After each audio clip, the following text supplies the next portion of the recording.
सुजाता मिथुन blog को आपण मानक स्वागत। आज मुझे आम गाई बिल को घास काटापी तो आपण मानक अनुरोध मुझे तो बेस किसी जानी भिडियो तो मुझे फास्ट टाइम नुआ तो आपण मैंने देखो कि घास कटा बिल।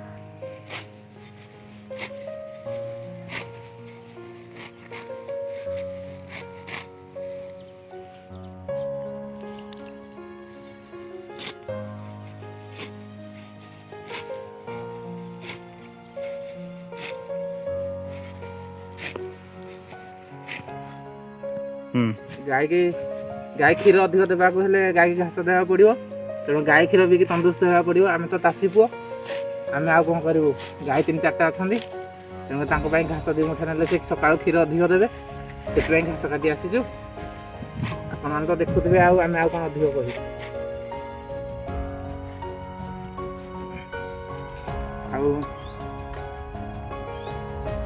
आपण मैंने भी यहाँ करूँ गोटे गाई माता को खाया देले पुण्य भी गोटे कम हो।